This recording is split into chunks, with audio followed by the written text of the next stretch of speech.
আমার ধারণা হচ্ছে যে কোনো সময় তোমাদের উপর পাথরটা বর্ষিত হয়। আকুলু ক্বালা রাসূলুল্লাহ, আমি বলতেছি আল্লাহ রাসূল বলছেন, ওয়া তাকুলুনা ক্বালা আবু বকর ওয়া উমর,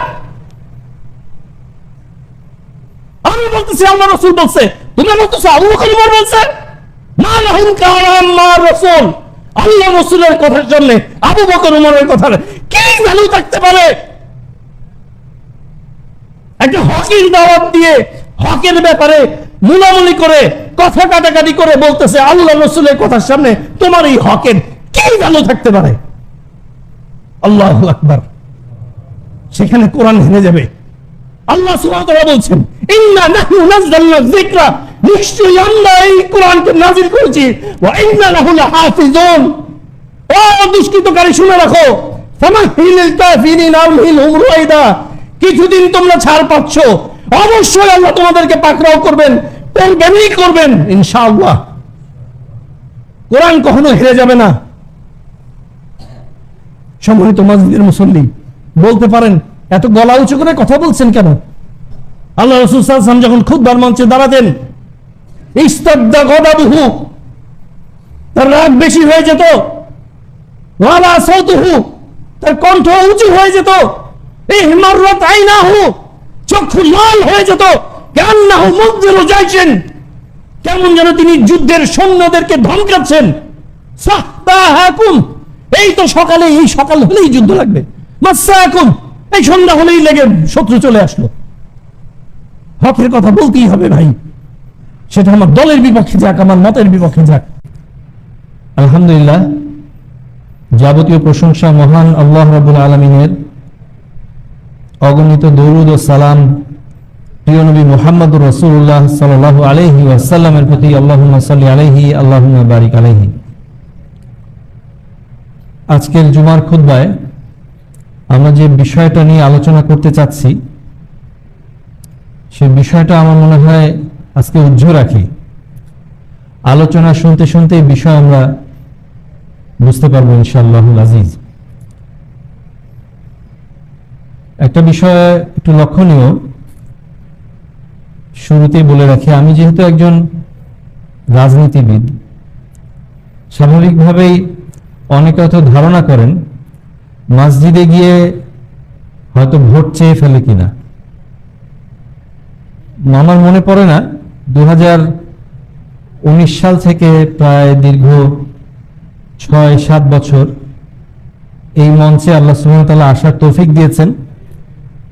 কোনো খুতবার মঞ্চে দাঁড়িয়ে কোনো দলের পক্ষে বা মার্কার পক্ষে ভোট চেয়েছে এটা আমার মনে পড়ে না। আলহামদুলিল্লাহ, আল্লাহ সুবহানাহু ওয়া তাআলা আমাদের হেফাজত করেছেন। মনে রাখবেন, কোন রাষ্ট্র যখন তার কোনো সবচাইতে গুরুত্বপূর্ণ অস্ত্রটা ব্যবহার করে, সেই অস্ত্রটা ব্যবহার করতে গেলে সে খুব হিসাব করে ব্যবহার করে, সে খুব বুঝে শুনে খরচ করে, সে খুব চিন্তা ফিকির করে সে অস্ত্রটা ব্যবহার করে, কারণ সেটার ভারটা অনেক বেশি।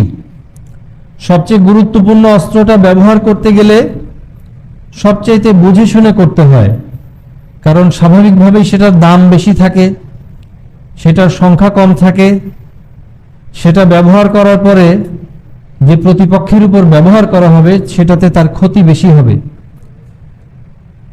এখন সেটা যদি ভুল করে ব্যবহার করে, জায়গা মতো গিয়ে যদি সেটা না পড়ে, তাহলে সব দিক থেকে লস হয়ে যায়, তাই না?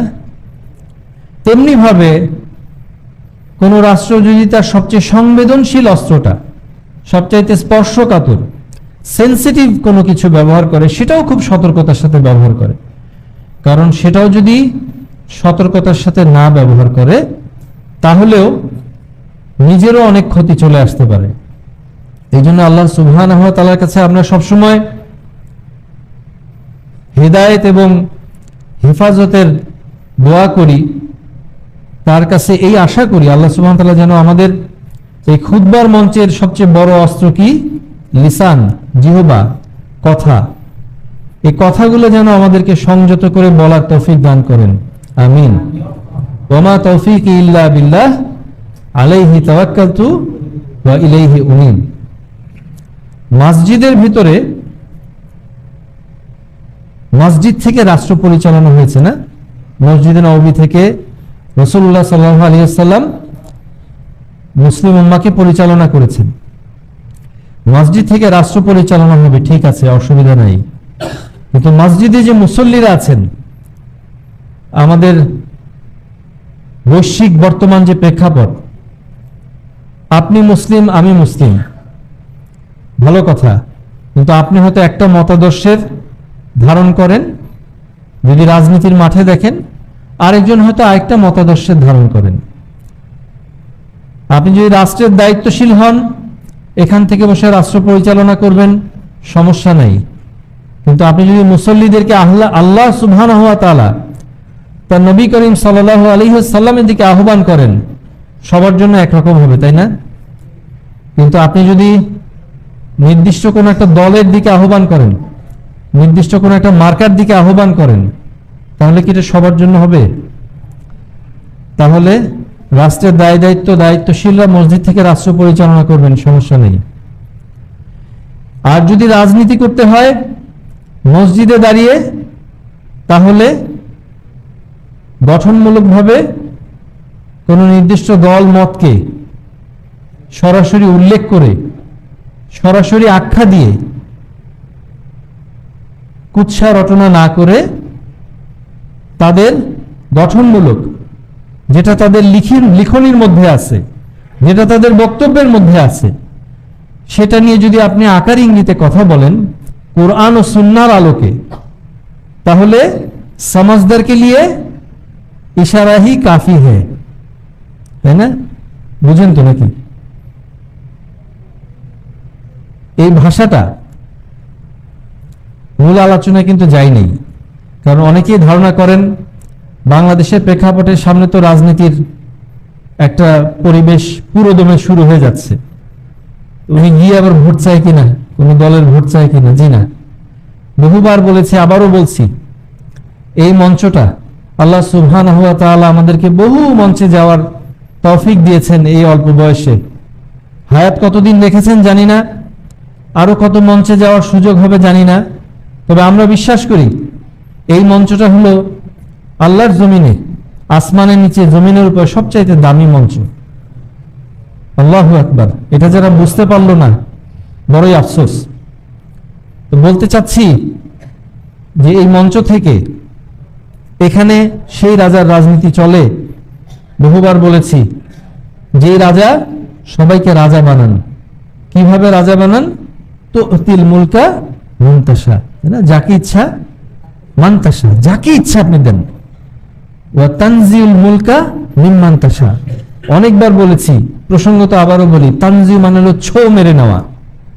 এর আগে যখন ছো মেরে নেওয়া বলছিলাম প্রথম এই কোন একটা খুতবায়, তখনও অনেক দোর্দণ্ড প্রতাপশালী ক্ষমতাধররা ছিল, আশেপাশে ঘোরাফেরা করত, কোনোখানে দাঁড়িয়ে দুইটা কথা বললে দেখবেন যে কেউ না কেউ মোবাইল দিয়ে ভিডিও করে নিচ্ছে। তো মোবাইলটা থাকার মানে হলো যে তিনি বুঝাতে চাচ্ছেন যা বলবেন সাবধানে বলেন, সব কিন্তু রেকর্ড হচ্ছে, মানে মুখ বেশি খুলিয়েন না। সেরকম সময় আল্লাহ সুবহানাহু ওয়া তাআলা তৌফিক দিয়েছেন। তানজিউল মুলকা মিম্মান তাশা। এই তানজিউ মানে শুধু নিয়ে নেওয়া না, ছো মেরে নেওয়া। চোখ খুলে উঠে দেখছেন আর নাই, এরকম আমরা দেখছি নাকি? দেখি নাই? তখনও দেখছি, এখনো দেখতেছি, তাই না? আচ্ছা, এটা কি ওই একবারই নিবে আর নিতে পারে না? যাকে ইচ্ছা একবারই দিবেন আর দিতে পারেন না? কিয়ামত পর্যন্ত তুতিল মুলকা মান তাশা ওয়া তানজিউল মুলকা মিম্মান তাশা হতেই থাকবে, হতেই পারে। যেটা বলতে চাচ্ছিলাম, এই যে কথাটা এখনই বললাম, এর মধ্যে রাজনৈতিক ইঙ্গিত চলে আসে নাই? খারাপ লাগছে নাকি কারো? কেন? কোরআন বলে দিচ্ছে এরকম হবে, এরকম হয়, বাস্তবতা বলে দিচ্ছে এরকম হয়। খারাপ কেন লাগতেছে না? কারণ যার কথা বলতেছে তা কেউই পছন্দ করে না। ইঙ্গিতটা সেরকম দিকে যাচ্ছে, তাই না? যেহেতু কেউই পছন্দ করে না, শুনতে খারাপ লাগতেছে না। আচ্ছা, তাহলে কোরআন অনুযায়ী, বাস্তবতা অনুযায়ী যে কথাটা শুনতে পেলাম, কথা মনে হয় বোঝা যাচ্ছে না নাকি? বোঝা যাচ্ছে কি? এর থেকে বেশি স্পষ্ট করে এই মঞ্চে দাঁড়িয়ে বলার সুযোগ নেই। তো তাহলে যে কথা বললাম, এই কথা বলতে গিয়ে যার ইঙ্গিত হয়ে গেল, তাহলে কোরআন ও সুন্নাহর আলোকে আকার ইঙ্গিতে তো বৈশ্বিক প্রেক্ষাপটে, দেশের প্রেক্ষাপটে, সমসাময়িক প্রেক্ষাপটে কোনো না কোনো একটা রাজনৈতিক কথা তো আকার ইঙ্গিতে হয়ে গেল নাকি? কোরআনের বাইরে গেছে নাকি? হাদিসের বাইরে গেছে নাকি? অপছন্দ হয় নাই। কেন হয় নাই? কেন কেউই দেখার পায় না, তাই না? যেগুলো দেখার পায় সেগুলো এখন দুম মেরে আছে নাকি?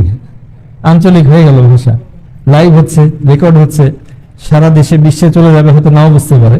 মানে এখন একটু চুপ মেরে আছে তারা, যদি দুই চারটা থাকে দেখার পায়, তারা না চুপ হয়ে আছে, এই জন্য খারাপ লাগতেছে না। কিন্তু ভাই, কোরআন কি শুধু কাফেরের জন্য আসছে? কোরআন কি শুধু মুশরিকের জন্য আসছে? কোরআন মুমিনের জন্য আসছে। আর কার জন্য আসছে? মুনাফিকের জন্য আসছে, তাই না? সবার জন্য আসছে। তাহলে এমন একজনের কথা বলতে গিয়ে আকার ইঙ্গিতে এমন দিকে চলে গেল, শুনতে খারাপ লাগলো না। কিন্তু এমন একজনের কথা যদি বলে ফেলি আকার ইঙ্গিতে কোরআন হাদিসের আলোকে, দেখা যাচ্ছে আশেপাশেই বসে আছে, আমার সাথে আছে, একসাথে চলতেছে, তাহলে কি কোরআন মিথ্যা হয়ে যাবে নাকি? কোনো দলের কথা বললাম নাকি? কোনো মার্কার কথা বললাম নাকি? যে কথা থেকে শুরু করেছিলাম, বলতে চাচ্ছি এখানে একমাত্র সেই রাজার রাজনীতি চলে, এই জন্য এখানে আমরা কোনো দল মত এবং নির্দিষ্ট কোনো মার্কার ব্যাপারে আলাপ করতে আসি নাই।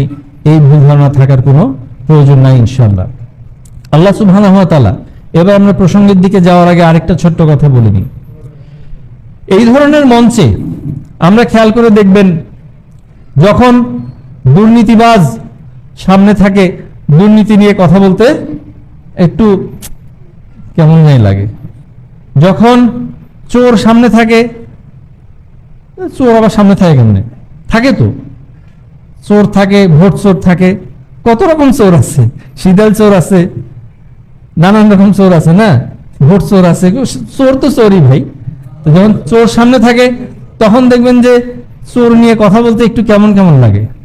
যখন সুদখোর মহাজন সামনে থাকে তখন কথা বলতে কি একটু কেমন কেমন লাগে। তো এরকম লোক সামনে আমরা পাইছি না? দুর্নীতিবাজও সামনে পাইছি, বড় বড় জায়গায় পাইছি, চোর ভোট চোরও সামনে পাইছি, সুদখোর মহাজনও কিন্তু সামনে পাইছি না?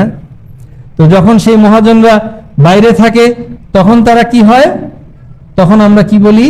এই মঞ্চে অনেক সময় অনেকে দেখেছি বলে যে শয়তানও এত সুদ খাইতে পারে নাই যত সুদ খাইছে অমুক, বলতে শুনেছি। সে একই ব্যক্তির মুখে আবার বলতে শুনেছি যে তুই বাইসে থাক, আল্লাহ তোরে হায়াত দেখ। শুনছি নাকি? হ্যাঁ, একই ব্যক্তি, সুবহানাল্লাহ। চেয়ারে গেলে একরকম, চেয়ার থেকে সরে গেলে একরকম, না? এরকম দেখছি। তো এই মঞ্চটাকে ওইভাবে ব্যবহার করা যাবে না ভাই। এই মঞ্চ হলো এমন একটা মঞ্চ, আল্লাহ সুবহানাহু ওয়া তাআলা যদি আমাদেরকে, আমার মতো একটা অধমকে গানের মঞ্চ থেকে এই ধরনের মঞ্চে আনতে পারেন, তাহলে এই মঞ্চের সাথে না ইনসাফি করা যাবে না ভাই। আল্লাহ সুবহানাহু ওয়া তাআলা বলছেন, ওয়া আহাল্লাল্লাহুল বাইআ, আল্লাহ সুবহানাহু ওয়া তাআলা ব্যবসাকে করলেন হালাল, ওয়া হাররামার রিবা, সুদকে করেছেন হারাম।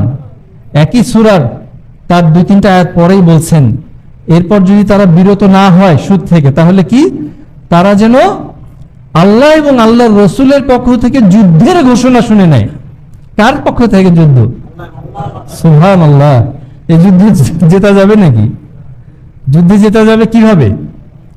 জেতার একটা রাস্তা আমি দেখাচ্ছি এবার আপনাকে। সুবহানাল্লাহ বলে কি? খুতবার মাঠে দাঁড়ায় বলতেছে আল্লাহ এবং আল্লাহ রসুলের সাথে যুদ্ধে জেতার রাস্তা আছে। এটা আবার কেমন কথা? দেখেন না কেমন কথা, খেয়াল করে শুনেন, খুব মনোযোগ দিয়ে জোর প্রস্তুতি নেন ইনশাআল্লাহ।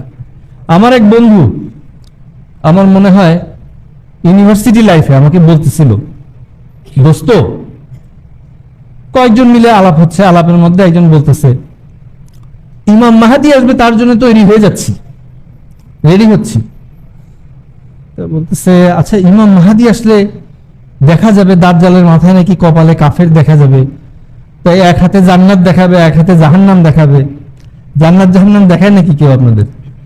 দেখায় নাকি? পাওয়া যায় নাকি? টিকিট পাওয়া যায় নাকি? আছে নাকি? আচ্ছা ঠিক আছে, যাই হোক আমি কাউকে দাজ্জাল বলছি না। যাই হোক, ইমাম মাহাদি আসলে কি এক হাতে জান্নাত দেখাবে এক হাতে জাহান্নাম দেখাবে? দেখাবে, কিন্তু এগুলো হাদিস থেকে আমরা রেফারেন্স পেয়েছি। তো সব দেখাবে, মাথায় কপালে কাফের লেখা থাকবে, এক চোখ ফোলা থাকবে। তো সে যদি এগুলো দেখায়, এগুলো আমরা দেখতে পাবো। দেখতে পাওয়ার পরেও আমাদের সেটা থেকে সাবধান হওয়া কঠিন হবে।